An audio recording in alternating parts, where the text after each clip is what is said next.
Hello, everyone. Welcome to my show, the Engelic Show.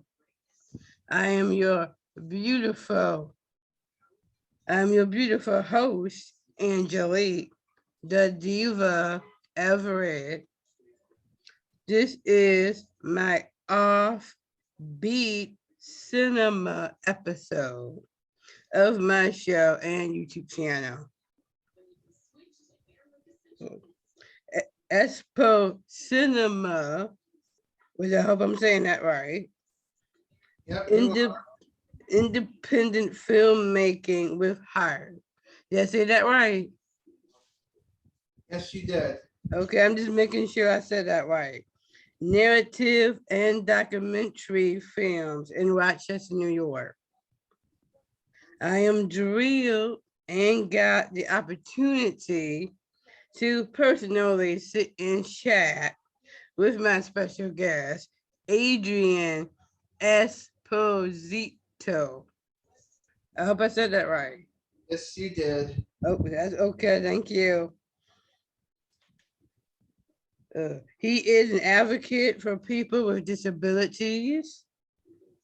He is a co-director for Clowns in the Woods, and he is an editor. And a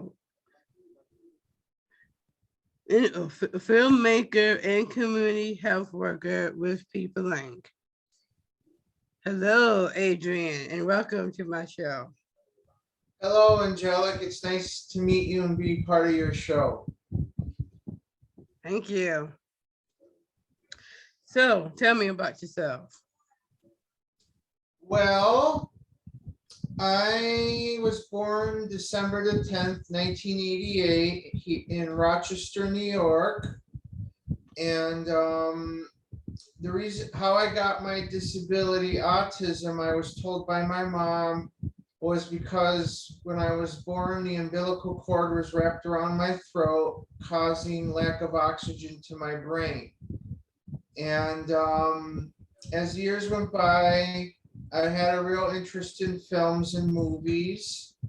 And it wasn't until I was in middle school, I said, this is what I want to do for a living after watching the horror movie Dawn of the Dead and and then another previous film, the Nutty Professor with Jerry Lewis.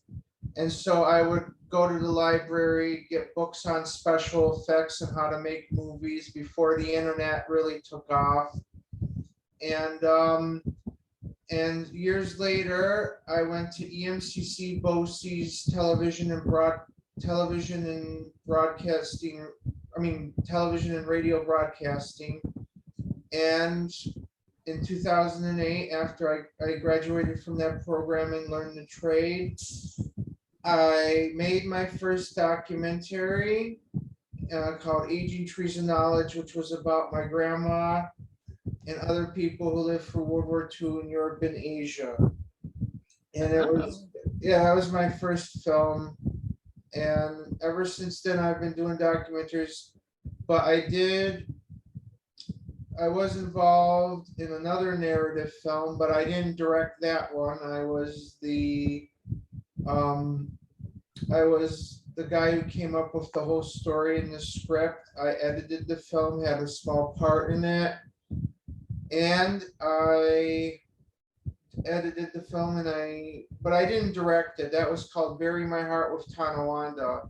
I also produced it, and that one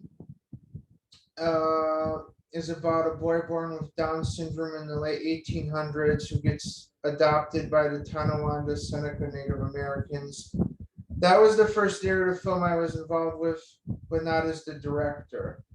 But yeah, but now I've mostly done documentaries, like I said, but now I'm moving into doing more narrative films, like this one I just did called Clowns in the Woods, which is the first horror feature narrative film I've done as a director or co-director and co-writer of the script. Okay, that sounds interesting. Yeah, And I think I heard about that one film you was talking about, the one in Tonawanda. I think I heard about that one. yeah, Barry Meyer of Tonawanda, yeah. Yeah. Could you tell me, well, you already told me your background, so I don't even have to answer that, ask that question. Right. Why a filmmaker?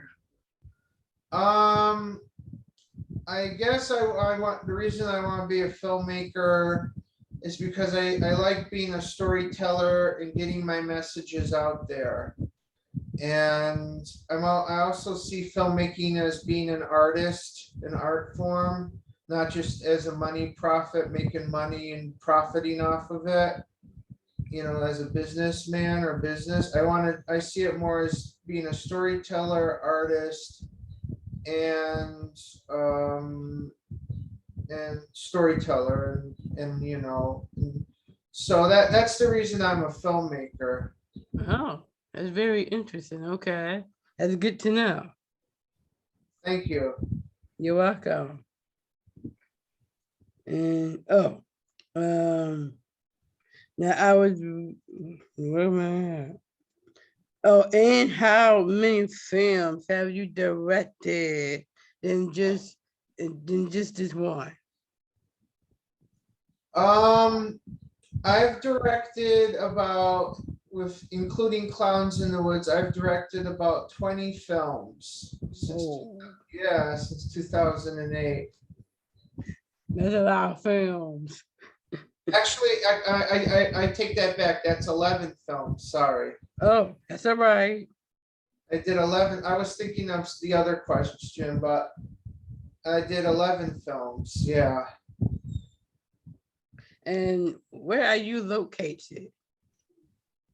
I am located in Rochester, New York. A lot of people think Rochester, who aren't familiar with New York State, they think it's part of New York City, but it is not. It's its own city in upstate New York.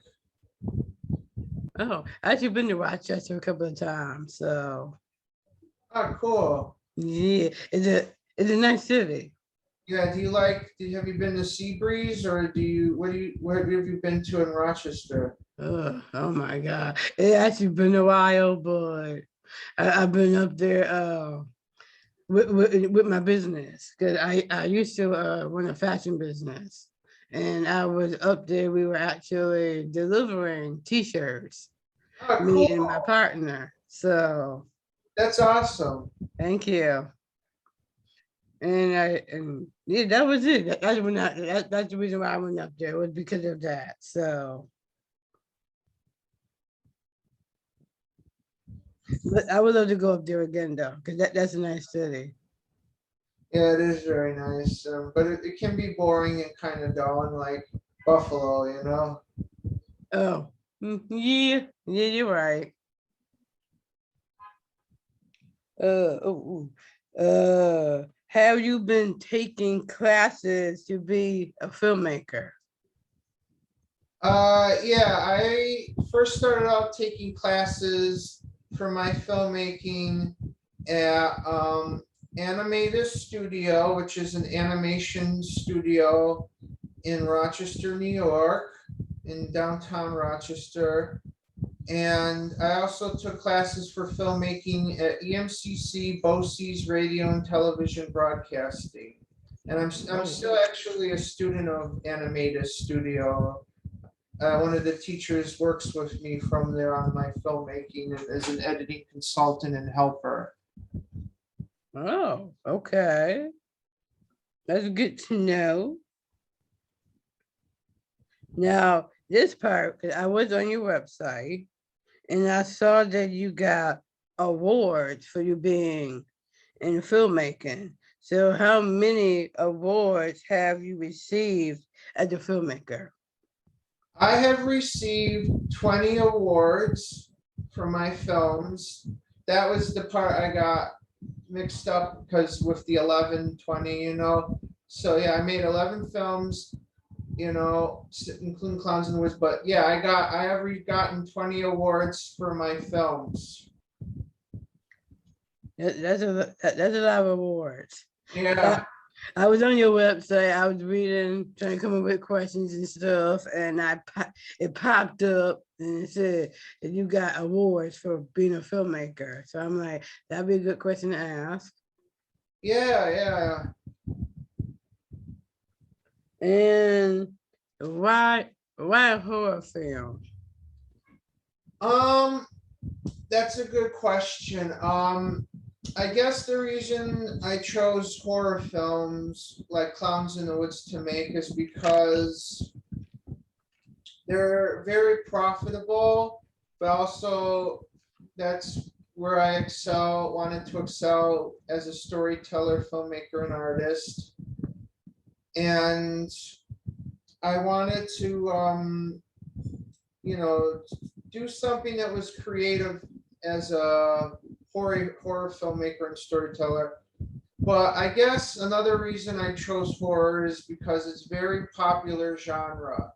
There are a lot of horror conventions, a lot of actors and filmmakers in the horror genre that are very popular, and people ask for their autograph and as their autographs and go to conventions and are big celebrities. But I think another reason is because you don't, like, for example, drama or romance movies. They don't draw in the crowds for there's no drama or comedy or romance movie conventions like there is for science fiction and horror. So I guess that would be my answer. Okay, that's good to know. Yeah. And I don't have this on here, but I'm just gonna ask this anyways. Uh, is film like your passion? Yes, I would say being a filmmaker is my biggest passion for being a storyteller and an artist. And I'm Oh, hope I'm hoping to continue making films that include people with disabilities, because that's how I do my self advocacy is through my filmmaking as an artist to include people with disabilities in my films. Uh, I guess I go guess ahead. yeah, thank you. I guess other filmmakers, I guess other self advocates who have disabilities, the way they do their self advocacy is through going to conferences or protesting or something like that, or going to Washington D.C. But how I do it is through filmmaking. Okay, that's good to know. And it's a good thing that you are a big advocate on people with disabilities. Yeah, because to get them in more movies the way they want to be seen in that stereotype pigeonhole roles. I agree about that. Yeah, 'Cause I do have a disability, but I always say we are all unique in our own way. So, yeah, and my disability is autism. and mine is Down syndrome. Right. This is a little extra chromosome on the brain. Hmm. That's Yeah, what I get. I guess that's probably what makes me unique. yeah. One of the actors in my Clowns in the Woods film has Down syndrome. He's from Massachusetts. Oh, And his name's Nolan Tierce. He's an upcoming actor, and I really hope, fingers crossed, I can use him again in another film that's a good idea. Yeah. as the main character. Now, I know you have multiple, and I mean multiple documentaries. And I know there was the one particular one that kind of caught my eye, which was kind of based on your personal story. I Yeah. forgot I forgot which one that was. I forgot the name of it already. Yeah. Oh, the personal, inner healing. Yeah. That's the one. Yeah. Yeah. What was the question about inner healing? No, I said I know that you had a documentary that was based on your Oh, personal story, right. and it kind of caught my eye. So, That's about, yeah, inner healing is about me seeking help from different Native American healers and medicine men to help me cope with my autism and behavioral problems. oh, so are you Native American? So, can you say Native American? Ah, got a good question. I am Lithuanian on my mom's side. She's Lithuanian, and I'm also Italian. And my grandfather, who I love, who passed away, is Algonquin Native First Nation Native American. His name was William Commanda. Oh, okay, that's good to know. Yeah. All right, now, how do you get? Yeah, I found out that you work for People Inc. So how do you get involved working with People Inc? My good friend, um, Luther LeBron Lane, who was in my film Clowns in the Woods, actually helped me get my job at People Inc. to get two clients who have autism as a ComHab worker. And I did the training. I had to get my blood drawn and do fingerprinting, but it was thanks to my good friend Luther LeBron Lane that I have this wonderful job working at People Inc. for two people who have autism as a ComHab worker. And for those of your listeners or watchers, viewers, I should say, who don't know what a ComHab is, it's somebody who works one-on-one with a person with a disability from either their apartment or home, like taking them food shopping at a grocery store, or at to the laundromat to do their laundry, or doing other activities in the community or in their wants and needs. Oh, okay, that's good. I had to ask that question because when I found out you work for People Inc., I'm like, that's a good question to ask. Yeah, it was a good question because a lot of people don't know what People Inc. is. Yeah, I agree about that. Yes. Now I have this certain quote to go along with disability. I actually kind of looked it up, and I want a disability quote. So this is something new that I haven't did on my show. So this is a good quote.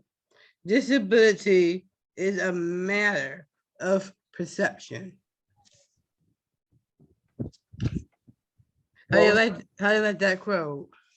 what can you say it again? There was Oh, disability is a matter of perception. yeah, I like that quote. Thank you. I knew you might like that one, so I just looked it up. So,